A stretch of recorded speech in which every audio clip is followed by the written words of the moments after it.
ওম শান্তি। আজি 2/4/2025 বৰ্ষৰ প্ৰাতঃ মুৰলী। ওম শান্তি। বাপ দাদা মধুবন। আজি বাবাই কৈছে, মৰমৰ সন্তানসকল, এই পুৰণি পতিত সৃষ্টিৰ প্ৰতি তোমালোকৰ বেহদৰ বৈৰাগ্য উপজিব লাগে, কিয়নো তোমালোক পবিত্ৰ হ'ব লাগে। তোমালোকৰ আৰোহণ কলাৰ দ্বাৰা সকলোৰে কল্যাণ হয়। প্ৰশ্ন: কোৱা হয় আত্মা নিজৰেই শত্ৰু, নিজৰেই মিত্ৰ। সঁচা মিত্ৰতা কি? উত্তৰ: এজন পিতাৰ শ্ৰীমতত সদায় চলি থকা, এয়াই হৈছে সঁচা মিত্ৰতা। সঁচা মিত্ৰতা হ'ল এজন পিতাক স্মৰণ কৰি পবিত্ৰ হোৱা আৰু পিতাৰ পৰা পূৰা উত্তৰাধিকাৰ লোৱা। এই মিত্ৰতা কৰাৰ যুক্তি পিতাইহে শুনায়। সংগম যুগতহে আত্মা নিজৰ মিত্ৰ হয়। গীত: তুমি ৰাতি শুই কটালা, দিন খাই কটালা। ওম শান্তি। হঠাতে এই গীতটি ভক্তি মাৰ্গৰ। গোটেই জগতত যিবিলাক গীত গায় বা শাস্ত্ৰ পঢ়ে, তীৰ্থলৈ যায়, সেয়া সকলো হৈছে ভক্তি মাৰ্গ। জ্ঞান মাৰ্গ কাক কোৱা হয় বা কাক কয়? ভক্তি মাৰ্গ কাক কোৱা হয়? এয়া তোমালোক সন্তানসকলেহে বুজি পোৱা।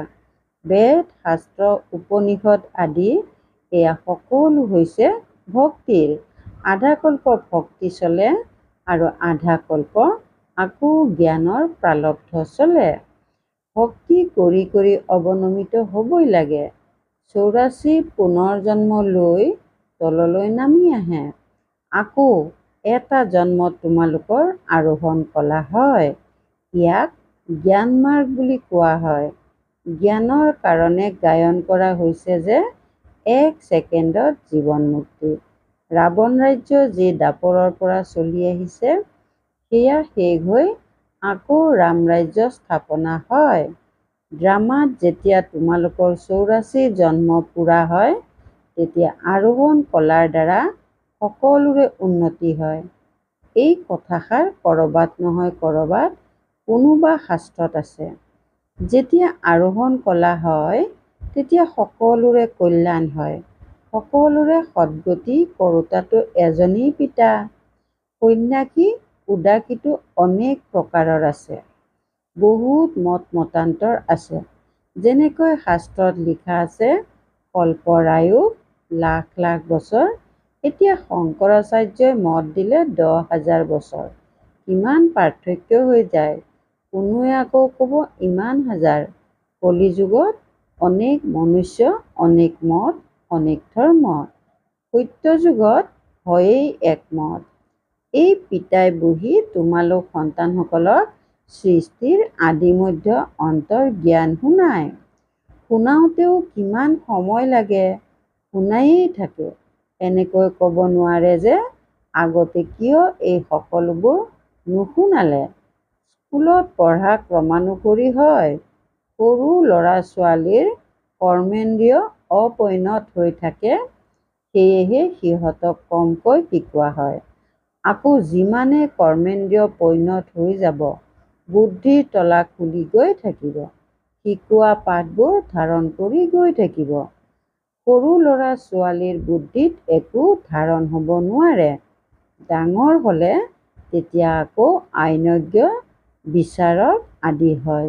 ইয়াততো এনেকুৱাই, কাৰোবাৰ বুদ্ধিত ভালকৈ ধাৰণ হয়। পিতাই কয়, মই আহিছোঁ পতিতৰ পৰা পাৱন কৰি তুলিবলৈ।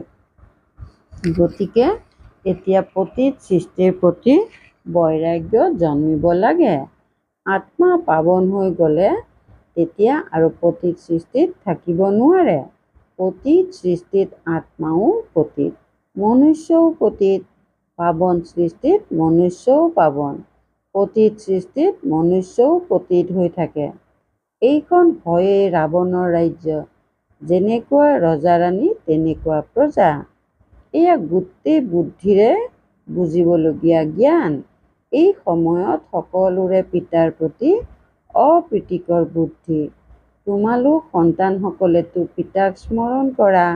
অন্তৰত পিতাৰ প্ৰতি মৰম আছে, আত্মাত পিতাৰ প্ৰতি মৰম আছে, সন্মান আছে কাৰণ পিতাক জানে। ইয়াত তোমালোক সন্মুখত আছা শিৱ বাবাৰ পৰা শুনি আছা। তেওঁ মনুষ্য সৃষ্টিৰ বীজ ৰূপ, জ্ঞানৰ সাগৰ, প্ৰেমৰ সাগৰ, আনন্দৰ সাগৰ, গীতা জ্ঞানদাতা, পৰম পিতা ত্ৰিমূৰ্তি শিৱ পৰমাত্মাৰ বাণী। ত্ৰিমূৰ্তি শব্দটি নিশ্চয় লিখিব লাগে কাৰণ ত্ৰিমূৰ্তিটো গায়ন আছে নহয়। ব্ৰহ্মাৰ দ্বাৰা স্থাপনা, তেন্তে নিশ্চয় ব্ৰহ্মাৰ দ্বাৰাই জ্ঞান শুনাব নহয়। শ্ৰীকৃষ্ণইতো এনেকৈ নক'ব যে শিৱ ভগৱান বাছ, প্ৰেৰণাৰে একো নহয়। আৰু শ্ৰীকৃষ্ণৰ শৰীৰত শিৱ বাবাই প্ৰৱেশো নকৰে। শিৱ বাবাতো পৰৰ দেশত আহে। সত্য যুগতো শ্ৰীকৃষ্ণৰ দেশ নহয় জানো? গতিকে দুয়োৰো মহিমা বেলেগ বেলেগ। মুখ্য কথাই হৈছে এইটো, সত্য যুগত গীতাটো কোনেও নপঢ়ে।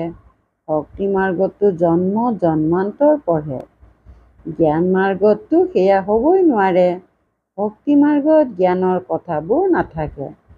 এতিয়া ৰচয়িতা পিতাইহে ৰচনাৰ আদি মধ্য অন্তৰ জ্ঞান দিয়ে। মনুষ্যইতো ৰচয়িতা হ'ব নোৱাৰে। মনুষ্যই ক'ব নোৱাৰে যে মই ৰচয়িতা হওঁ। পিতাই নিজেই কয়, মই মনুষ্য সৃষ্টিৰ বীজ ৰূপ হওঁ। মই জ্ঞানৰ সাগৰ, প্ৰেমৰ সাগৰ, সকলোৰে সদ্গতিদাতা। শ্ৰীকৃষ্ণৰ মহিমাই বেলেগ। গতিকে এই পাৰ্থক্য সম্পূৰ্ণকৈ লিখিব লাগে, যাতে মনুষ্যই পঢ়িলেই তৎক্ষণাৎ বুজি পায় যে গীতাৰ জ্ঞানদাতা শ্ৰীকৃষ্ণ নহয়। যদি এইটো কথা স্বীকাৰ কৰি লয়, তেন্তে এয়া তোমালোকৰ বিজয়ী হ'ল। মনুষ্যই শ্ৰীকৃষ্ণক লৈ ইমান হাইৰাণ হয়, যেনেকৈ শিৱৰ ভক্তই শিৱৰ কাৰণে ডিঙি কাটি দিবলৈ সাজু হৈ যায়। বছ, আমি শিৱৰ ওচৰলৈ যাব লাগে। তেনেকৈ তেওঁলোকে অৰ্থাৎ শ্ৰীকৃষ্ণৰ ভক্তই ভাবে শ্ৰীকৃষ্ণৰ ওচৰলৈ যাব লাগে, কিন্তু শ্ৰীকৃষ্ণৰ ওচৰলৈ যাব নোৱাৰে। শ্ৰীকৃষ্ণৰ প্ৰতি উৎসৰ্গিত হৈ যোৱাৰ কথা নাথাকে। দেৱীসকলৰ প্ৰতি উৎসৰ্গিত হয়, দেৱতাসকলৰ প্ৰতি কেতিয়াও কোনো উৎসৰ্গিত নহয়। তোমালোক দেৱী নোহোৱা জানো? তোমালোক শিৱ বাবাৰ হৈছা, সেয়েহে শিৱ বাবাৰ প্ৰতি উৎসৰ্গিত হোৱা। শাস্ত্ৰত হিংসাত্মক কথা লিখি দিছে। তোমালোকতো শিৱ বাবাৰ সন্তান। তন মন ধন অৰ্পিত কৰি দিয়া আৰু কোনো কথা নাই। সেইকাৰণে শিৱ আৰু দেৱীসকলৰ প্ৰতি উৎসৰ্গিত হয়।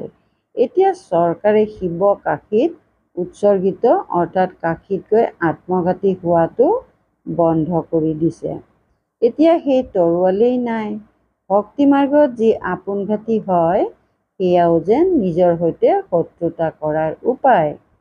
মিত্ৰতা কৰাৰ এটাই মাত্ৰ উপায় আছে, যিটো পিতাই কয়, পাৱন হৈ পিতাৰ পৰা পুৰা উত্তৰাধিকাৰ লোৱা। এজন পিতাৰ শ্ৰীমতত চলি থকা, এয়াই হৈছে মিত্ৰতা। ভক্তি মাৰ্গত জীৱাত্মা নিজৰেই শত্ৰু।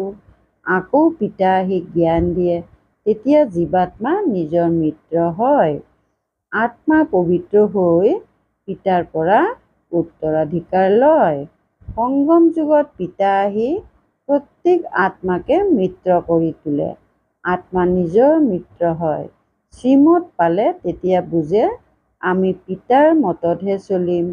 নিজৰ মতত আধা কল্প চলিলা, এতিয়া শ্ৰীমতত চলি সদ্গতি পাব লাগে। এই ক্ষেত্ৰত নিজৰ মত চলিব নোৱাৰে। পিতাইতো কেৱল মত দিয়ে। তোমালোক দেৱতা হ'বলৈ অহা নাই জানো? ইয়াত ভাল কৰ্ম কৰিলে তেতিয়া পৰৱৰ্তী জন্মতো অমৰলোকত ভাল ফল পাবা। এইখনতো হয়েই মৃত্যু লোক। এইটো ৰহস্যও তোমালোকে সন্তানসকলেহে জানা। সেয়াও প্ৰমা অনুসৰি। কাৰোবাৰ বুদ্ধিত ভালদৰে ধাৰণ হয়, কোনোবাই ধাৰণ কৰিব নোৱাৰিলে শিক্ষকে কি কৰিব পাৰে? শিক্ষকৰ পৰা কৃপা বা আশীৰ্বাদ বিচাৰিব জানো? শিক্ষকেতো পঢ়াই নিজৰ ঘৰলৈ গুচি যায়। স্কুললৈ আহি প্ৰথমে ঈশ্বৰক প্ৰাৰ্থনা জনাই, হে খোদা, মোক উত্তীৰ্ণ কৰাই দিয়া, তেতিয়া মই ভোগ আগবঢ়াম। শিক্ষকক কেতিয়াও নকয় যে আশীৰ্বাদ কৰক। এই সময়ত পৰমাত্মা আমাৰ পিতাও হয় আৰু শিক্ষকো হয়। পিতাৰ আশীৰ্বাদটো সদায় থাকেই। পিতাকে সন্তান বিচাৰে, সন্তান আহিলে তেওঁক ধন দিম। তেন্তে এয়া আশীৰ্বাদ নহ'ল জানো?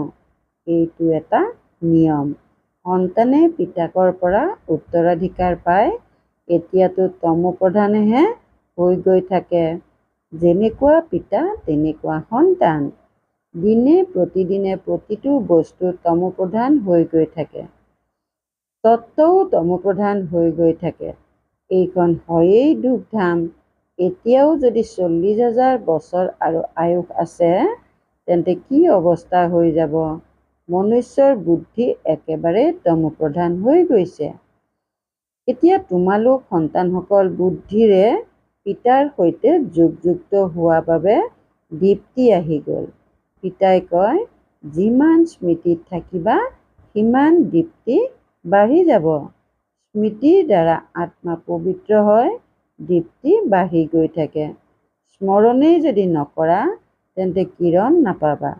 স্মৃতিৰ দ্বাৰা দীপ্তি বাঢ়ি গৈ থাকিব। স্মৰণ নকৰিলে আৰু কোনো বিকৰ্ম কৰিলে তেতিয়া দীপ্তি কম হৈ যাব। তোমালোকে শতপ্ৰধান হ'বলৈ পুৰুষাৰ্থ কৰা। এইবোৰ অতিকৈ বুজিবলগীয়া কথা। স্মৃতিৰ দ্বাৰাহে তোমালোক আত্মা পবিত্ৰ হৈ গৈ থাকিবা। তোমালোকে লিখিবও পাৰা, এই ৰচয়িতা আৰু ৰচনাৰ জ্ঞান শ্ৰীকৃষ্ণই দিব নোৱাৰে, সেয়াটো হ'ল প্ৰাৰব্ধ। এইটো লিখি দিব লাগে যে 84তম অন্তিম জন্মত শ্ৰীকৃষ্ণৰ আত্মাই আকৌ জ্ঞান লৈ আছে, আকৌ প্ৰথম নম্বৰত যাব। পিতাই এইটোও বুজাইছে, সত্যযুগত 9 লাখহে হ'ব, আকৌ তাৰ পৰা বৃদ্ধিও হ'ব নহয়। দাস-দাসীও বহুত থাকিব, যিয়ে পুৰা 84 জন্ম লয়। 84 জন্মৰহে হিচাপ উলিওৱা হয়। যিসকল ভালদৰে পৰীক্ষাত উত্তীৰ্ণ হ'ব, তেওঁলোক প্ৰথমতেই আহিব। যিমান দেৰিকৈ যাব, তেতিয়া ঘৰ পুৰণা বুলিতো ক'ব নহয়। নতুন ঘৰ সজা হয়, আকৌ দিনে প্ৰতিদিনে আয়ুস কমি গৈ থাকিব। তাততো সোণৰ মহল হয়, সেয়াতো পুৰণা হ'ব নোৱাৰে। সোণটো সদায় জিলিকিয়েই থাকিব, তথাপিও পৰিষ্কাৰ নিশ্চয় কৰিবলগীয়া হয়। অলংকাৰো লাগিলে শুদ্ধ সোণৰেই গঢ়োৱা, তথাপি পাছত উজ্জ্বলতা কম হৈ যায়। আকৌ তাক পলিচ কৰাবই লাগে। তোমালোক সন্তানসকলৰ সদায় এইটো আনন্দ থাকিব লাগে যে আমি নতুন সৃষ্টিলৈ যাওঁ। এইখন নৰকত এয়া অন্তিম জন্ম। এই দুচকুৰে যি দেখা পোৱা যায়, এইটো জানা, এয়া পুৰণি সৃষ্টি, পুৰণা শৰীৰ। এতিয়া আমি সত্যযুগ, নতুন সৃষ্টিত নতুন শৰীৰ ল'ব লাগে। পাষ্টতও নতুন হ'ব। এনেকৈ বিচাৰ সাগৰ মন্থন চলিব লাগে। এয়া পঢ়া নহয় জানো? অন্তলৈকে তোমালোকৰ এই পঢ়া চলিব। পঢ়া বন্ধ হ'লে বিনাশ হৈ যাব। গতিকে নিজকে বিদ্যাৰ্থী বুলি বুজি এইটো আনন্দত থাকিব লাগে যে ভগৱানে আমাক পঢ়ায়। এইটো জানো কম আনন্দৰ কথা? কিন্তু তাৰ সমানে সমানে মায়ায়ো ওলোটা কাম কৰাই দিয়ে। 5-6 বছৰ পবিত্ৰ হৈ থাকে, আকৌ মায়াই বগৰাই দিয়ে। এবাৰ বাগৰি পৰিলে আকৌ সেইটো অৱস্থা হ'ব নোৱাৰে। মই বাগৰি অৱনমিত হৈ গ'লো, তেতিয়া নিজৰ ওপৰতেই ঘৃণা উপজে। এতিয়া তোমালোক সন্তানসকলে সকলো স্মৃতি ৰাখিব লাগে। এইটো জন্মত যি পাপ কৰিছা, প্ৰত্যেক আত্মাই নিজৰ জীৱনৰ কথাটো জানে নহয়। কোনোবা ভোদা বুদ্ধিৰ, কোনোবা বিশাল বুদ্ধিৰ হয়। সৰুকালত হৈ যোৱা কথাবোৰৰ স্মৃতিটো থাকে নহয়। এই বাবাইও সৰুকালৰ ইতিহাস শুনায় নহয়। বাবাৰ সেই ঘৰ আদিও অৰ্থাৎ পাকিস্তানৰ কথা স্মৃতিত আছে। কিন্তু এতিয়া তাততো সকলো নতুন ঘৰ নিৰ্মাণ হৈ গৈছে। 6 বছৰৰ পৰা ধৰি নিজৰ জীৱন কাহিনী স্মৃতিত থাকে। যদি পাহৰি যোৱা তেন্তে ভোদা বুদ্ধিৰ বুলি কোৱা হ'ব। পিতাই কয়, নিজৰ জীৱন কাহিনী লিখা জীৱনৰ কথা নহয় জানো? গম পোৱা যায় জীৱনত কিমান চমৎকাৰ আছিল। গান্ধী, নেহেৰু আদিৰ কিমান ডাঙৰ ডাঙৰ কিতাপ লিখে। বাস্তৱত তোমালোকৰ জীৱন বহুত মূল্যৱান। এয়া হৈছে অপূৰ্ব জীৱন। এয়া হৈছে অতিকৈ মূল্যৱান, অমূল্য জীৱন। ইয়াৰ মূল্য কৈ শেষ কৰিব নোৱাৰি। এই সময়ত তোমালোকেহে সেৱা কৰা। এই লক্ষ্মীনাৰায়ণে একো সেৱা নকৰে। তোমালোকৰ জীৱন বহুত মূল্যৱান, যিহেতু আনৰো জীৱন এনেকৈ গঢ়ি তোলাৰ সেৱা কৰা। যিয়ে ভাল সেৱা কৰে তেওঁ গায়নযোগ্য হয়। বৈষ্ণৱ দেৱীৰো মন্দিৰ আছে নহয়। এতিয়া তোমালোক সঁচা বৈষ্ণৱ হোৱা। বৈষ্ণৱ মানে যি পবিত্ৰ। এতিয়া তোমালোকৰ খোৱা বোৱাও বৈষ্ণৱ। প্ৰথম নম্বৰৰ বিকাৰৰ ক্ষেত্ৰত তোমালোকতো বৈষ্ণৱ, অৰ্থাৎ পবিত্ৰ হোৱাই। জগদম্বাৰ এই সকলো সন্তান ব্ৰহ্মা কুমাৰ, ব্ৰহ্মা কুমাৰী হয় নহয়। ব্ৰহ্মা আৰু সৰস্বতী, বাকীসকল হ'ল তেওঁলোকৰ সন্তান। ক্ৰমানুসৰি দেৱীসকলো আছে যাৰ পূজা হয়। বাকী যি ইমান পূজা আদি দি দিছে সেয়া সকলো অৰ্থহীন। তোমালোকে বহুতকে নিজৰ সমান কৰি গঢ়ি তোলা, সেইকাৰণে ভুজাবোৰ দি দিছে। ব্ৰহ্মাকো 100 ভুজাধাৰী, 1000 ভুজাধাৰী দেখুৱায়। এই সকলোবোৰ ভক্তি মাৰ্গৰ কথা। তোমালোকক আকৌ পিতাই কয়, দৈবী গুণ ধাৰণ কৰিব লাগে। কাকো দুখ নিদিবা, কাকো ওলট পালট ৰাস্তা দেখুৱাই সৰ্বনাশ নকৰিবা। এটাই মুখ্য কথা বুজাব লাগে যে পিতা আৰু উত্তৰাধিকাৰক স্মৰণ কৰক। ভাল বাৰু। অতি মৰমৰ কল্পৰ পাছত পুনৰাই মিলিত হোৱা সন্তানসকলৰ প্ৰতি মাতা পিতা, বাপ দাদাৰ স্নেহপূৰ্ণ স্মৰণ আৰু সুপ্ৰভাত। আত্মিক পিতাৰ আত্মিক সন্তানসকলৰ প্ৰতি নমস্কাৰ। ধাৰণাৰ বাবে মুখ্য সাৰ 1 নম্বৰ, গায়ন বা পূজনৰ যোগ্য হ'বলৈ দৃঢ় বৈষ্ণৱ হ'ব লাগে। খোৱা বোৱাৰ শুদ্ধিৰ লগতে পবিত্ৰ হৈ থাকিব লাগে। এই অমূল্য জীৱনটোত সেৱা কৰি বহুতৰে জীৱন শ্ৰেষ্ঠ কৰি গঢ়ি তুলিব লাগে। 2 নম্বৰ, পিতাৰ সৈতে এনেকৈ যোগযুক্ত হৈ থাকিব লাগে যাতে আত্মাৰ দীপ্তি বাঢ়ি গৈ থাকে। কোনো বিকৰ্ম কৰি দীপ্তি কম কৰিব নালাগে। নিজৰ সৈতে মিত্ৰতা কৰিব লাগে। বৰদান, স্বস্থিতিৰ আসনত স্থিৰ হৈ থাকি পৰস্থিতিসমূহৰ ওপৰত বিজয় প্ৰাপ্ত কৰোঁতা মাষ্টাৰ ৰচয়িতা হোৱা। যিকোনো পৰিস্থিতি প্ৰকৃতিৰ দ্বাৰা আহে, সেয়েহে পৰিস্থিতি হৈছে ৰচনা আৰু স্বস্থিতিত থাকোঁতাজন হৈছে ৰচয়িতা। মাষ্টাৰ ৰচয়িতা বা মাষ্টাৰ সৰ্বশক্তিমান কেতিয়াও পৰাজিত হ'ব নোৱাৰে, অসম্ভৱ। যদি কোনোবাই নিজৰ আসন ত্যাগ কৰে তেতিয়া পৰাজিত হয়। আসন ত্যাগ কৰা অৰ্থাৎ শক্তিহীন হোৱা। আসনৰ আধাৰত শক্তি স্বতঃ আহে। যি আসনৰ পৰা নামি আহে তেওঁৰ মায়াৰ ধূলি লাগি যায়। বাপ দাদাৰ অতিকৈ মৰমৰ জীৱন্তে মৃত জন্মধাৰী ব্ৰাহ্মণে কেতিয়াও দেহ অভিমানৰ মাটিত খেলিব নোৱাৰে। শ্লোগান, দৃঢ়তাই কাঢ়া সংস্কাৰকো মমৰ দৰে গলাই অৰ্থাৎ সমাপ্ত কৰি দিয়ে। দৃঢ়তাই কাঢ়া সংস্কাৰকো মমৰ দৰে গলাই অৰ্থাৎ সমাপ্ত কৰি দিয়ে। ওম শান্তি। সংযুক্ত ৰূপৰ স্মৃতিৰে সদায় বিজয়ী হ'বলৈ আজিৰ অব্যক্ত সংকেত, যেনেকৈ জ্ঞানস্বৰূপ হোৱা তেনেকৈ স্নেহস্বৰূপ হোৱা।